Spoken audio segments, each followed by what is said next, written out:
Are we ungrateful as Arsenal fans? I only ask because it's Port Vale 0, Arsenal 2 in the League Cup third round, and I genuinely fell asleep. We got the clean sheet, but it was a boring performance. It's boring on my side, always complaining and saying, is it the manager? Is it the manager? Because I was happy with the starting lineup yesterday. So, do I now ask a question on the players? Is it the players as well as the manager? Because as much as Mikel is the main man, the players have their own minds as well and be like, you know what? It's Port Vale. It's a team 19th in League One. Surely we can express ourselves a little bit. There was no expression. It was just side to side to side to side.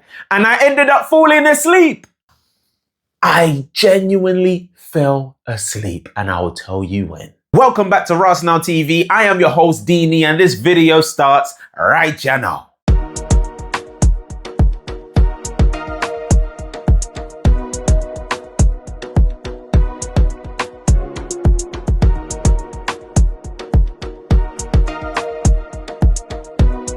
Yes, people, then welcome back to Arsenal TV. I am your host, Dini, and it was Port Vale 0, Arsenal 2 in the League Cup third round. Before we get into this match report, make sure you subscribe if you are new. I am 13 subscribers away from 500 subscribers, people. So it will be lovely if we can get to that whole round number of 500 subscribers before the weekend is up. Can we do it, people? Let me know if we can do it. Make sure you smash a like on the video and put a comment in the comment section down below of your thoughts of this match report, because people, when I say I genuinely fell asleep, I genuinely fell asleep, and I'm going to tell you why. Because in the first half of the game, when I'm watching that game of football and Eze gets his goal, and it was a nice flowing move, and Lewis Skelly does try to get a flick on as well, but the way we started that game on fire. And first of all, very happy that Eze is off the mark now for Arsenal and getting his first goal. We saw the celebration. I don't know if I'm doing it right. We saw the celebration, you understand? And it came out in full force. And then from that point onwards, you're thinking, okay, the floodgates are going to open. And I said as well many times, I want to see if players can today fill their boots. I also said I was happy with the starting 11 when it came up before the game. And I was seeing excitement. It looked like Martinelli was going to play up front as well and everything else. And when the game starts playing, you see Marino is playing up front. Martinelli's playing on the left wing. He doesn't have that. It's a similar Martinelli game. He doesn't really beat his defender much. Arsenal, a lot of the time in general, just playing side from the side, and there wasn't as much attacking impetus as I thought there would be against the team that is 19th in League One and struggling. I look at the other games that were played yesterday: Man City, Huddersfield, Newcastle, Bradford, Tottenham, Doncaster, all teams that played against teams that were in League One as well. There may have been one championship team, but the premise remains the same. We only had about 3 or 4 shots on target against Port Vale, dominating in possession. But teams like Man City, Newcastle and Tottenham that played yesterday didn't have much possession, but they dominated their team much more in terms of shots on goal, shots on target as well. Why is it we cannot create a lot of shots? I genuinely don't get it. Because as I said, throughout the game, I'm going to think of all the chances that I can remember it in my mind. There was Eze, who gets his goal. Eze, who has another shot in the first half. Maybe if he clips it round the keeper or dinks it, it goes 2-0. But I'm not going to hate him too much on that. I'm trying to remember. Martinelli had a chance. He was through on goal at one point, and the keeper comes out and Martinelli doesn't really go for it. Is it fair to say that he shied away from the tackle, or was he more worried about actually receiving a heavy injury and potentially being out for a while?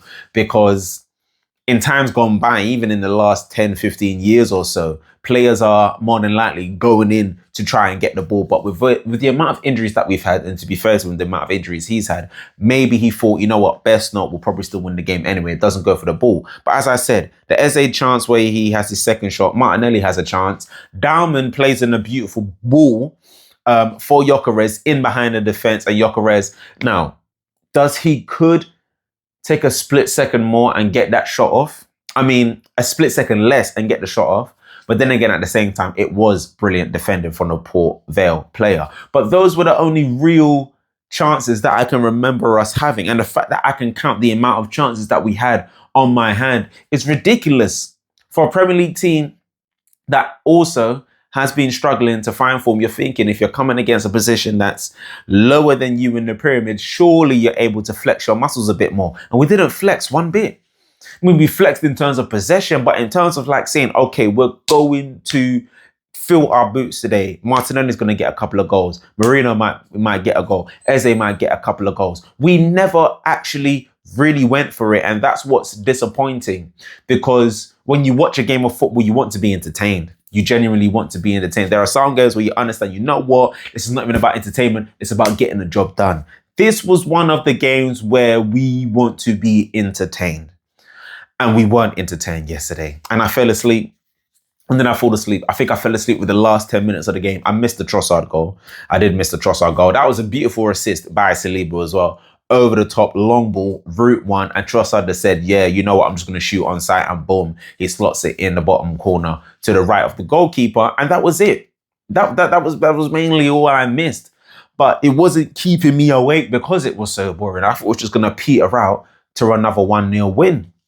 But as I said in the intro, I'm answering this a question, and make sure you subscribe to Arsenal TV and make sure you smash a like on the video. But as I said in the intro, I asked myself a question. Is it all on Arteta? This is what is on Arteta, in my opinion. When you put Mikel Merino up front, can he deputise as a striker if Gyökeres is not there? I get it. Gyökeres is our only striker. Don't want him to get injured, blah, blah, blah, blah. I get all the narratives around it. But in terms of someone that's, again, got us out of trouble against Man City coming off the bench, got us out of trouble coming off the bench against Athletic Club, someone that's in a rich vein of form at the moment, I was expecting, and I would have thought that Martinelli would have started straight up front when I saw that lineup come out. I thought Marino was going to go into midfield and Eze would probably end up on the wing type of situation. That's what I thought was going to happen, and it didn't happen. And when I'm thinking there's someone that's got all this raw pace that can actually go and attack defenders, send some balls into the box. Eze could have supplied him with balls into the box. Wanyeri and this, that, and the other. When I didn't see that happen, I was very disappointed. And I'm not surprised that the striker who was up front in the 9 had the performance that he had. Even though he's a good finisher, Marino is, he's not a striker. He's not someone that's going to make them runs in behind and everything else. That's more likely going to be a Martinelli and so on and so forth. I'm just talking about the lineup. That's on Mikel Arteta. But what isn't on Mikel Arteta is the fact that Eze is still a fantastically talented player. Martinelli, when he wants to be, is a talented player.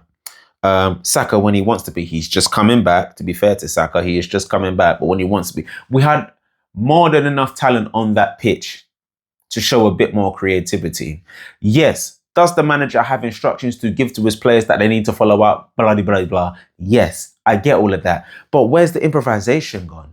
Where's the thing to say, oh, no, I'm actually going to try something, this. Forget the structure for a minute. Forget the game plan. Let's just try something different because we are professional ballers. All of those players that I saw play today play professionally for international teams as well. So we still had a team full of internationals. If I think about the back four, Yep. Saliba Mosquera, Timber Skelly. Whether it's under 21s or proper internationals, men's internationals, they play international football. So I genuinely don't understand why they didn't exert themselves or impose themselves a little bit more on the game. We dominated possession. We're always going to dominate possession against teams now. But can we finish off the job? And there was a big debate I saw on AFTV between Laurie and Robbie, and they were talking about the starting of someone like a Gyökeres as well, in terms of trying to get goals in and trying to impose us on the team more. And the worry was, well, about injuries. Anyone can get injured at any time.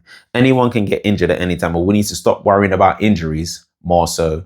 I think I've just messed up my point. So you know what? Scratch the last 30 seconds of whatever that was. I've just messed up my whole point. The point is, we should have imposed ourselves more. We were dominating the game, as I said, and we just didn't get the chances that I expected us to get. So, I mean, let me just look at my notes. Darman, I've spoken about Darman, good. We did get the clean sheet, good, and everything else. Saka goes down injured, where he gets a knock.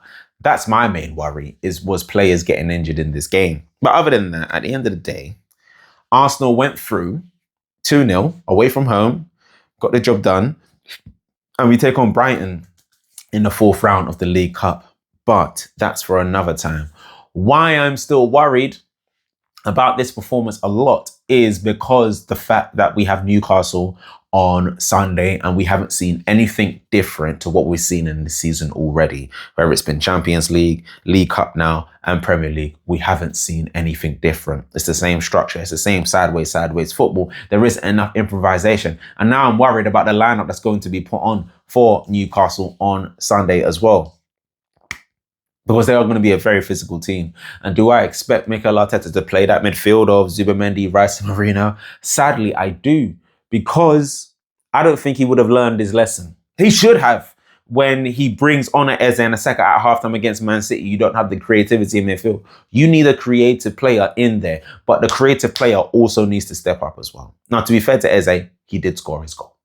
He did score his goal. And Eze and Wanyeri, likewise as well, were both busy. They were very, very busy in the game, trying to get things off in the small spaces and here and there, but they had no one to really supply as well. So if Mikel Arteta gets the team right, because Gyökeres has said this, when you have players like Madueke, Eze, and I think he may have mentioned Wanyeri or not, but when you have players like Madueke, he's going to be injured. He is injured, but the point still stands. When you have players around you that can create and that are not afraid to send balls into the box, you will get goals. Gyökeres will get goals if he's supplied. He's not going to be supplied if behind him, if he sees Zubimendi, Rice, and Marino. It's about selection, but it's also about the players too.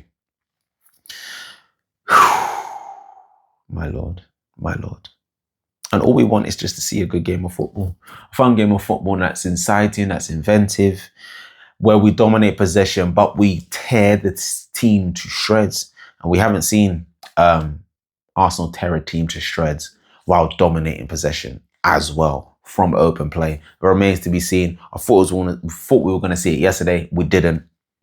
But I saw it go. You understand? All right, people then. So that's been the match report for Port Vale 0, Arsenal 2 in the League Cup 3rd round.